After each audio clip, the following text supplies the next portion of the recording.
కొణిదెల పవన్ కళ్యాణ్ అమ్మ కడుపున ఆఖరివాడిగా పుట్టిన అందరికీ మంచి చేయాలి, మేలు జరగాలి అనే విషయంలో ముందువాడుగా ఉంటాడు.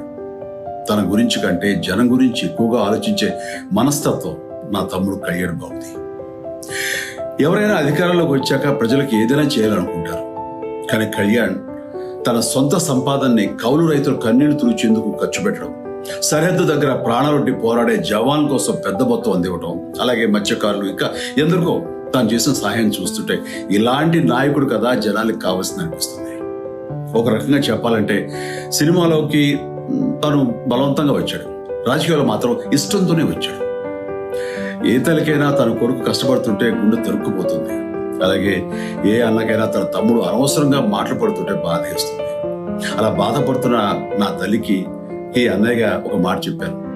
నీ కొడుకు ఎంతో మంది తల్లుల కోసం, వాళ్ళ బిడ్డల భవిష్యత్తు కోసం చేసే యుద్ధం అమ్మా ఇది. మన బాధ కంటే అది ఎంతో గొప్పది అన్నాను. అన్యాయాన్ని ఎదిరించకుండా మౌనంగా ఉండే మంచివాళ్ల వల్లనే ప్రజాస్వామ్యం మరింత నష్టం అని నమ్మి జనం కోసం జన సైనికుడయ్యాడు. తాను బలంగా నమ్మిన సిద్ధాంతం కోసం తన జీవితం రాజకీయాల్లోకి అంకితం చేసిన శక్తిశాలి పవన్ కళ్యాణ్. ప్రజల కోసం, రాష్ట్ర భవిష్యత్తు కోసం ఆ శక్తిని వినియోగించాలి అంటే చట్టసభలో అతని గొంతు మనం వినాలి.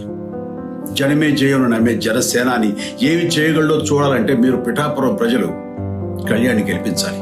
మీకు సేవకుడుగా, సైనికుడుగా అండగా నిలబడతాడు. మీకోసం ఏమైనా సరే కలబడతాడు. మీ కళ నిజం చేస్తాడు. పిఠాపురం వాస్తవ్యులకు మీ చిరంజీవి విన్నపం. గాజు గ్లాసు గుర్తుకి మీ ఓటు వేసి పవన్ కళ్యాణ్ని గెలిపించండి. జై హింద్.